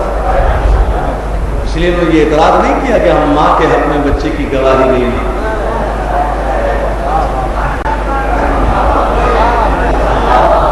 جتنا سوچیں گے آپ گھر جا کے انشاءاللہ دس لیں گے. اتنا یہ ایک اشرے کا موضوع ہے جو ایک جملے میں آ 10,000 یقین کی. اچھا پھر حماقتوں پر حماقتیں کرتے رہے, یہ کم سیدھے چلے گئے جناب عیسیٰ کے پاس خاموشی سے, اور وہاں بھی جھولے کے قریب ہی پہنچے تھے کہ قرآن یہ کہتا ہے ایک کہ جناب عیسیٰ نے یہودیوں کو دیکھا جھولے میں اٹھ بیٹھے کوہنیوں کے بغیر سوال کیے جواب دے رہے ہیں عبداللہ ہے آتانی الکتاب و جعلنی نبیا, میں اللہ کا بندہ ہوں, اس نے مجھے کتاب عطا کی ہے اور ابھی سے درجہ نبوت پر فائز کیا ہے.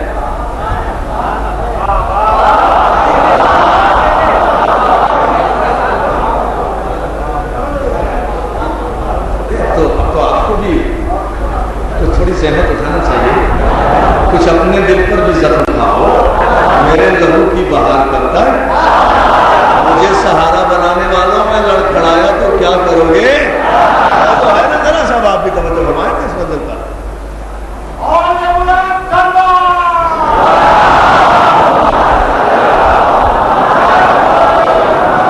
کیا خوبصورت انداز میں آپ سماعت فرما رہے ہیں. مولا آپ کو سلام.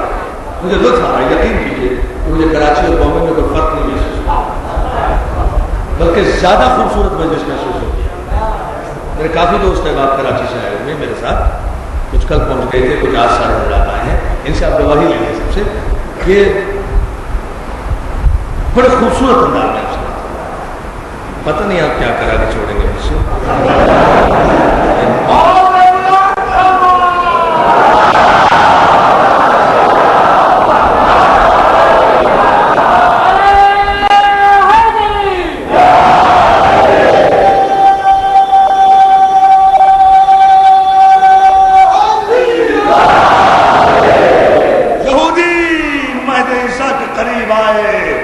سوال نہیں کیا, قرآن کہتا ہے کہ جناب عیسیٰ جھولے میں یہ کہتے ہوئے اٹھ بیٹھے کہ انی عبداللہ آتانی الکتاب وجعلنی نبیا, میں اللہ کا بندہ ہوں, اس نے مجھے کتاب عطا کی ہے اور ابھی سے نبی بنا کر بھیجا.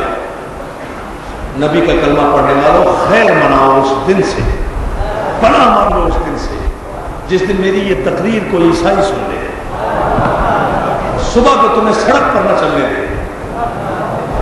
قرآن کی آیت پیش کر کے کہے, تم تو کہتے ہو تمہارا نبی افضل الرسل, تمہارا قرآن یہ کہتا ہے کہ ہمارا نبی وہ ہے جس نے جھولے میں کلام بھی کیا, اپنے صاحب کتاب ہونے کا اعلان بھی کیا, اپنے نبی ہونے کا اعلان بھی کیا. تمہارا نبی 40 برس کے بعد جبریل سے اقرا کے معنی پوچھ رہا ہے, تو پھر افضل کون ہے؟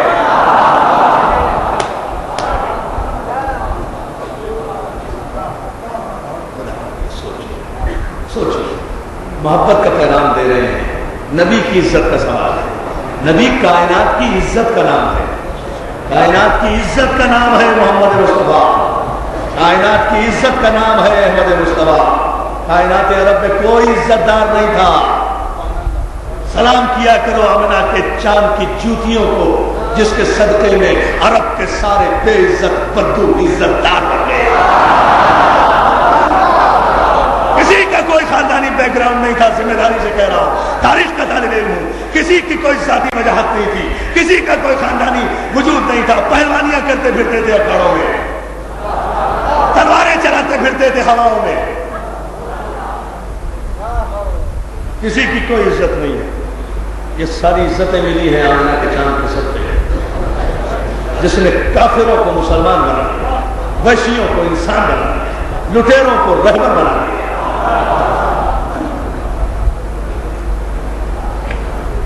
اگر اس کی عزت سلامت نہ رہے تو پھر کس کی عزت باقی رہے گی؟ سوچو، کہا کیا تھا اس کو؟ نہیں، بات بڑھتی تو جا رہی ہے، لیکن ایک جملہ مجھے کہنے کی اجازت دیجیے، میں سمیٹ رہا ہوں، ملتوی کر رہا ہوں کل پر مجلس کے، ذرا سا غور کر لیں اس جملے پر جانا مطلب انی عبداللہ آتانی الکتاب۔ اب مجھے آپ علماء سے پوچھ کے بتائیے کہ یہ عیسیٰ کہہ رہے ہیں کہ میں اللہ کا بندہ ہوں، اس نے مجھے کتاب عطا کی ہے، تو کیا عیسیٰ جھولے میں انجیل لیے لیتے تھے؟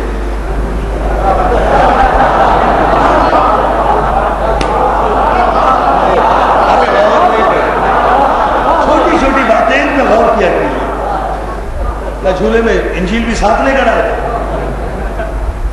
نہیں، کہہ رہے ہیں اس نے مجھے کتاب عطا کر دی۔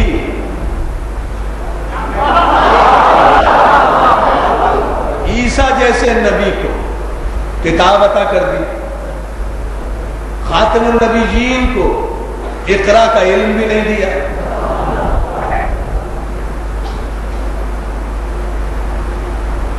اچھا، اور غور کر لیں، یہودیوں سے ہم کلام ہوئے جناب عیسیٰ یا نہیں ہوئے نا؟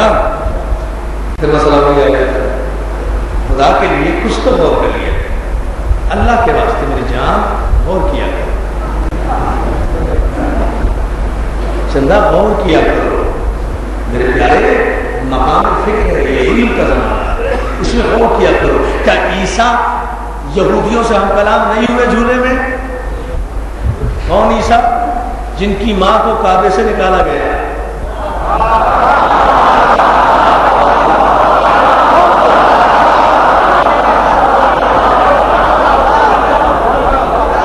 کون عیسیٰ جن کی ماں کو کعبے سے نکالا گیا؟ کون علی جس کی ماں کو کعبے میں بلایا گیا؟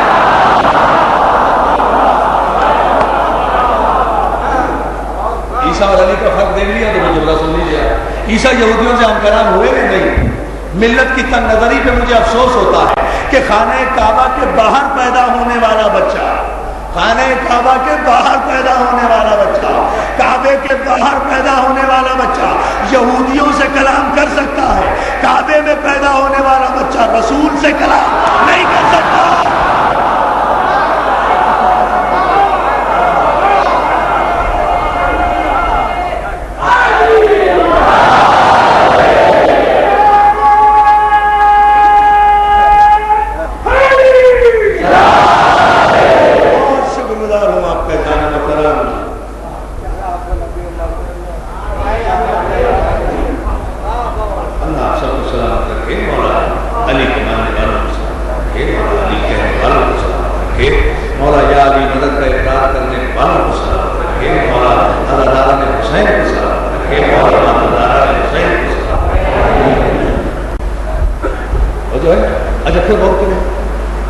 انی عبداللہ، میں اللہ کا بندہ، عطانی الکتاب، اس نے مجھے کتاب عطا کی ہے، وجعلنی نبیا، اور ابھی سے درجہ نبوت پر فائز کیا۔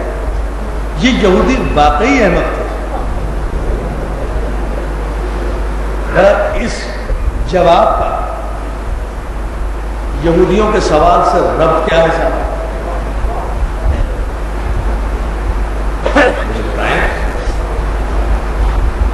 سوال گندم، جواب جو، بھی کیا ربط ہے؟ سوال انہوں نے کچھ کیا تھا جناب مریم سے، جواب کو دے رہے ہیں اسے۔ نہ اپنی ماں کا تذکرہ کر رہے ہیں، نہ ان کی پاکیزگی کا تذکرہ کر رہے ہیں، نہ ان کی طہارت کا تذکرہ کر رہے ہیں، نہ یہ کہہ رہے ہیں کہ میں اللہ کے حکم سے پیدا ہوا، میری ماں پہ شک نہ کرو، میری ماں کا احترام کرو، میری ماں پاک دامن ہے، پاکیزہ کوئی لفظ ہی نہیں تھا، میں اللہ کا بندہ ہوں، اس نے مجھے کتاب دی ہے، میں نبی ہوں۔ سوال یہ ہے کہ آپ تشریف کیسے لائے؟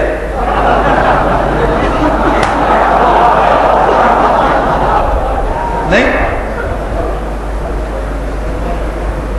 بھائی ابھی میں بھائی جعفر علی صاحب ہمارے اور ناصر اسلم ہم لوگ ابھی آئے تھے اپنے امیر علی بھائی کراچی سے، وہ صاحب وغیرہ آئے میرے پاس آ کے مجھ سے پوچھے ناصر کیسے تشریف لائے؟ میں کہوں میرا نام خان نظر آتی ہے، میں تقریر کرتا ہوں، کہتے ہیں صاحب میں نے سوال کچھ کیا ہے، آپ جہاز سے آئے ہیں، ٹرین سے آئے ہیں، بس سے آئے ہیں، کیسے آئے ہیں یہ کہنا چاہیے نا، سوال پوچھے جواب کچھ دے رہے ہیں جناب، کوئی ربط ہی نہیں سوال کا اس جواب سے اور اس جواب کا اس سوال سے۔ بھائی سوال یہ ہے، پریشان نہیں بھائی اگر کوئی ربط نہ ہوتا تو یہودی اتنے بھی پاگل نہیں تھے کہ اس جواب کے بعد ایسے چپ ہوئے کہ آج تک مریم کو شک نہیں کیا۔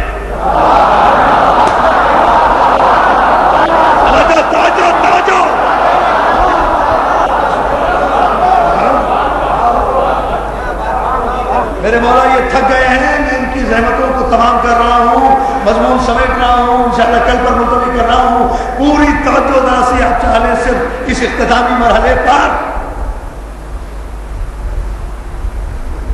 مریم یہ بچہ بغیر باپ کے کیسے آیا؟ نہ تمہاری ماں ایسی تھی نہ تمہارا باپ ایسا تھا۔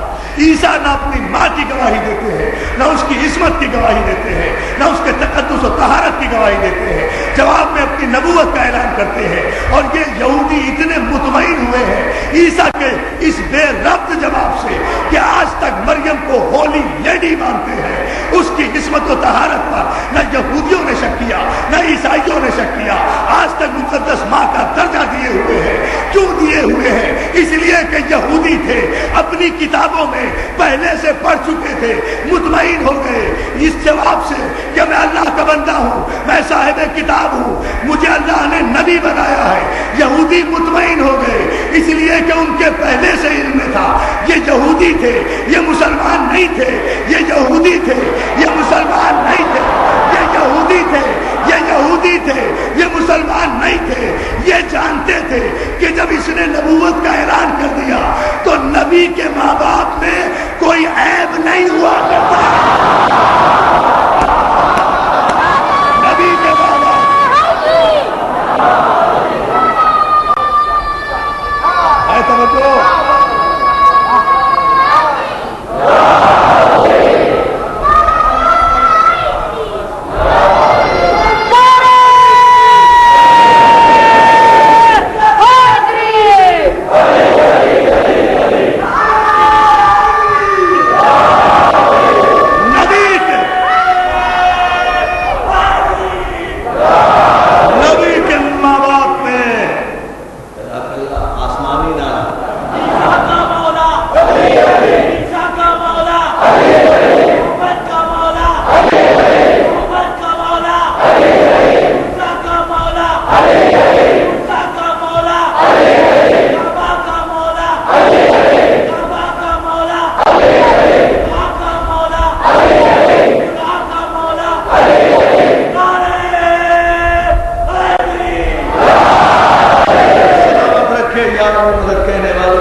یہودی ہیں مگر جانتے ہیں کہ جب یہ نبی ہیں تو پھر نبی کے والدین میں کوئی عیب نہیں ہوا، کوئی عیب نہیں ہوا۔ یقین کر لیا کہ جب نبی ہے تو نبی کسی عیبدار سلب سے نہیں آتا، معصوم کسی عیبدار بطن سے نہیں آتا۔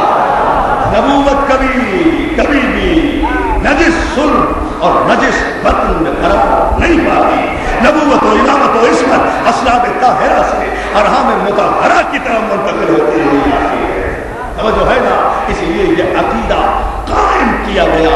تو میں آپ کی خدمت میں عرض کر رہا ہوں کہ علی نے یہ کہہ کر کے کہیے رسول اللہ توریت سناؤ، انجیل سناؤ، زبور سناؤ، قرآن سناؤ، علی نے یہ کہہ کر علم نبوت پر مہر تصدیق آتے ہی ثبت کر دی۔ خبردار میرے نبی کو امی کے معنی میں ان پڑھ نہ کہنا، اگر یہ ان پڑھ ہوتا تو میں اسے قرآن کیوں سناتا، میرا قرآن اسے سنانا اور اس کا قرآن کی تصدیق کرنا اس بات کی دلیل ہے کہ مجھ سے زیادہ جانتا ہے، مجھ سے بہتر جانتا ہے، جو کچھ میں نے لیا اس کی زبان ہی سے تو لیا ہے، جو ہے نا اس کی زبان ہی سے تو لیا ہے۔ بلکہ میں تو یہ کہا کرتا ہوں، یہ میرا جو میں نے کسی کتاب میں نہیں پڑھا، لیکن میں یہ کہا کرتا ہوں جب علی خانہ، کیا خوبصورت منظر ہوگا جب علی خانہ کعبہ میں نبی کی آغوش میں قرآن سنا رہے ہوں گے نا، تو شاید پیغمبر نے اسی دن فیصلہ کر لیا ہوگا انا مدینۃ للمعالی، شاید اسی دن پیغمبر نے فیصلہ کر لیا ہوگا، اسی دن فیصلہ کر لیا ہوگا۔ علی کے علم قرآن پر آخری جملہ، دوستو حیران ہو جاتے تھے لوگ۔ میں کل انشاءاللہ اس کی تفصیل بتاؤں گا، آج وقت نہیں رہا، اس موضوع کو چھیڑنے کا ایک جملہ سے سن لیجیے۔ علی کے علم قرآن پر لوگ اتنا متعجب ہوا کرتے تھے کہ ایک مرتبہ کسی نے کہہ ہی دیا جرأت کر کے، مولا آپ سے جب بھی کوئی مسئلہ پوچھا جاتا ہے آپ فوراً قرآن سے حوالہ دے دیتے ہیں، کبھی قرآن کھول کر نہیں دیکھتے، کبھی تأمل نہیں کرتے، کبھی غور نہیں کرتے۔ مولا ذرا سے ٹھہر جایا کیجیے، توقف کر لیا کیجیے، مبادہ کوئی حوالہ غلط نہ ہو جائے، کوئی آیت غلط نہ ہو جائے، کوئی ریفرنس غلط نہ ہو جائے۔ مولا ذرا سوچ کر جواب دے دیا کیجیے، آپ تو سوال آنے سے پہلے جواب دے دیتے ہیں قرآن سے۔ مولا مسکرا کے کہتے ہیں سوال کرنے والے مجھے اتنا بتا تیرے ہاتھ میں انگلیاں کتنی ہیں؟ اس نے جلدی سے بغیر سوچے ہوئے کہا مولا 5۔ کہا سوچ لے، غور کر لے، کہیں 6 نہ ہو۔ سوچ لے، کہا ٹھہرے، کہا سوچ لے، غور کر لے، کہیں 6 نہ ہو، کہیں 4 نہ ہو۔ کہا مولا کیسی باتیں کر رہے ہیں، اس میں سوچنے کی کیا بات ہے، غور کرنے کی کیا بات ہے، تأمل کرنے کی کیا بات ہے؟ ہاتھ میرا ہے، انگلیاں میری ہیں، دن رات میرے سامنے رہتی ہیں۔ علی کہتے ہیں اسی طرح سے قرآن میرا ہے، آیتیں میری ہیں، دن رات میرے سامنے، دن رات۔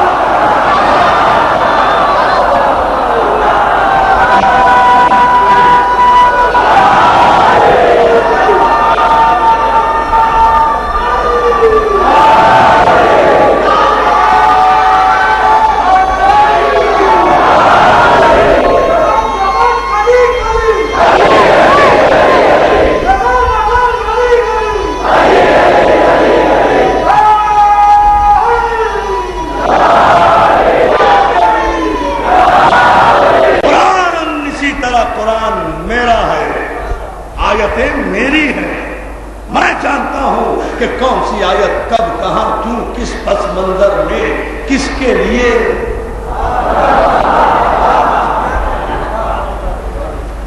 میں بھی سوچا کرتا تھا کہ جب علی نے تنزیل کے مطابق قرآن ترتیب دے دیا تھا اور گورنمنٹ کو پیش کیا تھا، تو گورنمنٹ نے یہ علی کا ترتیب دیا ہوا قرآن دیا کیوں نہیں؟ اس میں کیا مزہ تھا جبکہ وہی قرآن تھا، صرف ترتیب تھی تنزیل کے مطابق۔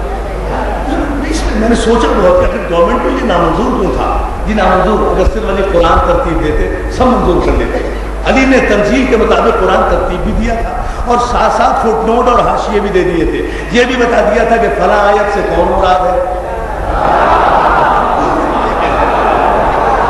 فلاں آیت کس کی شان میں نازل ہوئی ہے، فلاں آیت میں کس کا قصیدہ ہے، فلاں آیت۔ علی نے یہ بھی بتا دیا تھا۔ یہ تو مسئلہ تھا نا، یہ بتانا اس نے قبول نہیں کیا گیا، لیکن دوستو مسئلہ صرف یہی ہے کہ دین علم ہے، دین یقین ہے، دین علم ہے۔ میرے مولا نے فرمایا الاسلام هو التسلیم والتسلیم هو اليقین والیقین هو التصدیق والتصدیق هو الایمان۔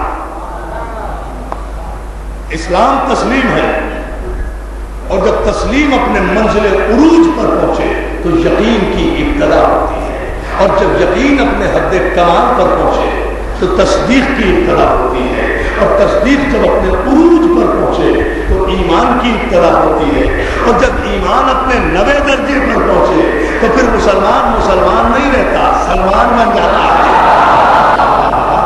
سلمان بن جاتا ہے، سلمان بن جاتا ہے۔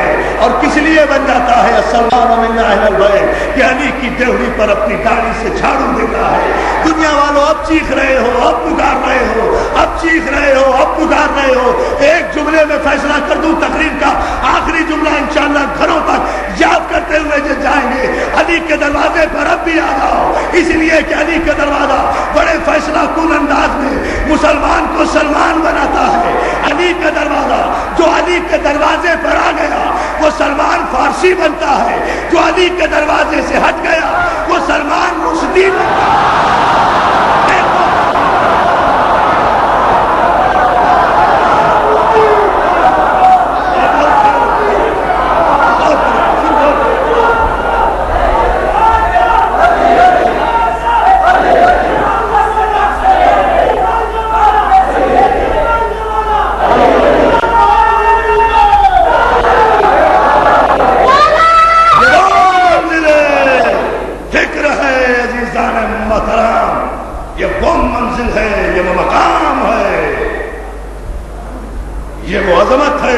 محسوس کرنا چاہیے. علی کے دروازے پر آنے والا سلمان فارسی بن رہا ہے. علی کے دروازے سے ہٹنے والا سلمان رشدی بن رہا ہے. آپ نے غور کیا اور مسلمان جلوس نکال کر رہ گئے.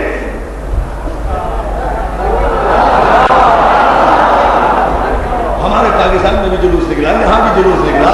ایک دو اور چھوٹے موٹے ممالک ہیں جہاں جلوس نکلا, لیکن وہ جو مرکز اسلام ہے نا وہاں کوئی جلوس نہیں نکلا. بڑے رشدیوں میں کوئی جلوس نہیں نکالا. وہاں کوئی جلوس, یہاں تو صرف جلوس, اور یہاں بھی جلوس نکال کر رہ گئے. ابھی تک سوچ رہے ہیں تحفظ ناموس رسالت کمیٹی والے کہ سلمان رشدی کو کیا کہیں, منافق کہیں, مرتد کہیں, واجب القتل قرار دیں یا نہ دیں. آپ نے دیکھا ابھی تک سوچ ہی رہے ہیں. جلوس نکالنے کے بعد ابھی تک سوچ رہے ہیں. اس لیے کہ بڑی پریشانی کی بات ہے نا, ورنہ بڑی پریشانی کی بات ہے نا. ابھی تک یہی سوچ عرب وزرائے خارجہ کی, اسلامی وزرائے خارجہ کی کانفرنس میں ایجنڈے پر نہیں آنے دیا اس مسئلے کو, صرف اس لیے کہ بھائی سلمان رشدی کو اگر واجب القتل قرار دے دیا تو پھر ہماری تاریخ میں تو اللہ جانے کتنے گستاخان رسول ہیں جنہیں قبروں سے نکال کر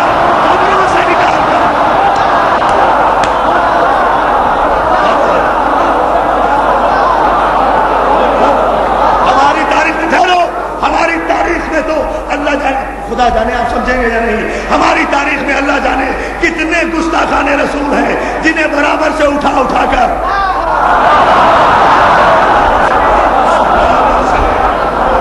کتنے گستاخان رسول ہیں جنہیں قبروں سے نکال کر پھانسی دی جائے گی.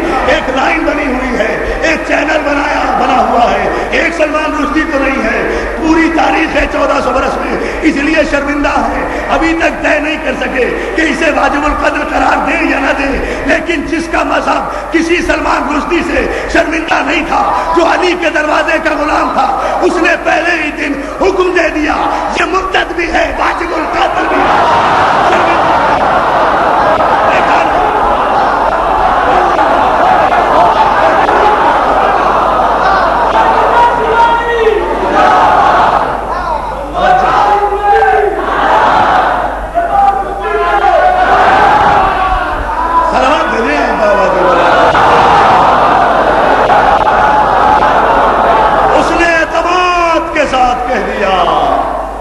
اس نے وہ جو علی کے دروازے کا غلام تھا, وہ جس مذہب سے تعلق رکھتا تھا, اس کے مذہب کا ماضی کسی گستاخ رسول سے شرمندہ نہیں تھا. اس نے اعتماد سے حکم دیا یہ گستاخ ہے, جو اسے قتل کرے وہ غازی, جو اسے قتل کرنے کے لیے قتل ہو جائے وہ شہید. اعتماد سے دے دیا. لوگ ابھی تک سوچ ہی رہے ہیں, اس لیے کہ ہمارا مذہب کسی سلمان رشدی سے شرمندہ نہیں ہے. ہمارے مذہب میں گستاخانہ رسالت کے لیے کوئی گنجائش ہی نہیں ہے, اجازت نہیں ہے. ہم تو توہین رسالت کرنے والے کو اپنی صفوں میں جگہ بھی نہیں دیتے. ہم تو احترام رسالت کے لیے کربلا بنا دیتے ہیں.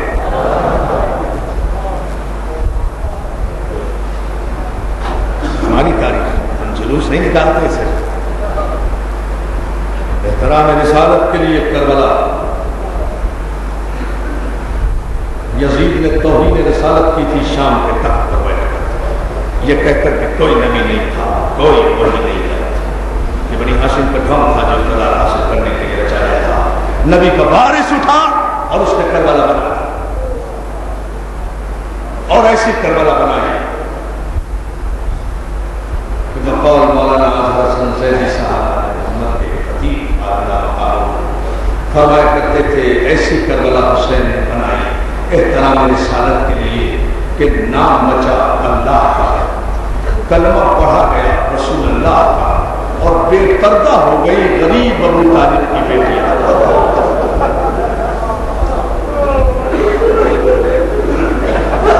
بھائی مسائل تو یہی ہے،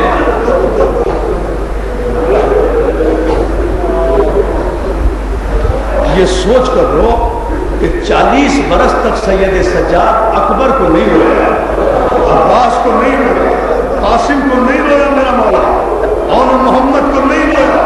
40 برس تک میرا مولا کہتا رہا اشار اشار اشار۔ منہال نے پوچھا مولا شہادت تو آپ کا ورثہ ہے، پھر آپ روتے کیوں ہیں؟ سید سجاد نے کہا ہاں منہال، شہادت تو ہمارا ورثہ ہے، مگر کیا ماں بہنوں کی بے پردگی بھی ہمارے حصے میں آئی تھی؟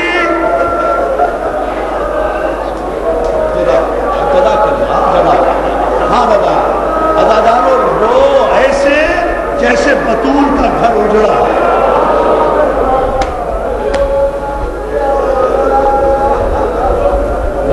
مولا تمہیں سلام، رو ایسے جیسے فاطمہ زہرا کی بیٹیوں کا پردہ ہو رہا، رو ایسے جیسے زینب چاہتی ہے۔ سنو گے جملہ، میرے 5ویں امام فرماتے ہیں جن کی عمر کربلا میں 4 برس تھی، جو کربلا میں سید سجاد کے ساتھ موجود تھے، میرے 5ویں امام فرماتے ہیں کہ جب کہیں مجلس اعزا ہوتی ہے، جب محرم کا چاند طلوع ہوتا ہے تو شام کی ایک قبر سے ایک بیوی اٹھتی ہے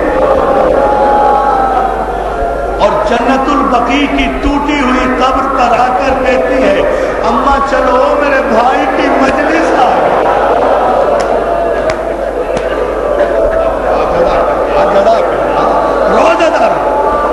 تم پہ رونے کی کوئی پابندی نہیں ہے، تمہیں کوئی رونے سے روکتا نہیں ہے دادارو۔ ارے ان رونے کی، ان آنسوؤں کی قیمت اگر پوچھنا ہے تو سکینہ سے پوچھو۔ کربلا سے شام تک اگر باپ کا سر دیکھ کر ایک آنسو سکینہ نے بہایا تو ایک تماچا سمر کا کھایا۔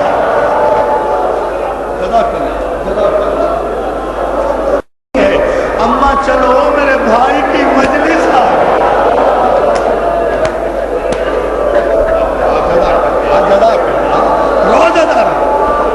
تم پہ رونے کی کوئی پابندی نہیں ہے، تمہیں کوئی رونے سے روکتا نہیں ہے دادارو۔ ارے ان رونے کی، ان آنسوؤں کی قیمت اگر پوچھنا ہے تو سکینہ سے پوچھو۔ کربلا سے شام تک اگر باپ کا سر دیکھ کر ایک آنسو سکینہ نے بہایا تو ایک تماچا سمر کا کھایا۔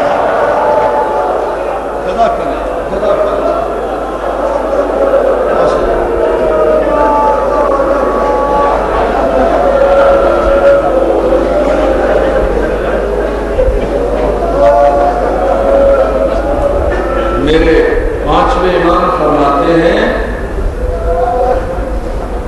جب کہیں مجلس ہوتی ہے تو کوئی آئے نہ آئے، 2 بیویاں اور ایک بچی ضرور آتی ہے۔ ایک میری دادی زہرا آتی ہے، ایک میری پھوپھی زینب آتی ہے، ایک میری پھوپھی سکینہ آتی ہے، اور آ کر یہی کہیں دیوار کے پیچھے، کانات کے پیچھے اللہ جانے کہاں بیٹھ جاتی ہے۔ سنیں گے آپ جملہ، اور جو مومنین و امام فرماتے ہیں جو مومنین و مومنات بآواز بلند گریا کرتے ہیں تو وہ جو چھوٹی بچی ہے نا وہ اپنی پھوپھی کا دامن پکڑ کے کہتی ہے پھوپھی اماں یہ کون رو رہی ہے؟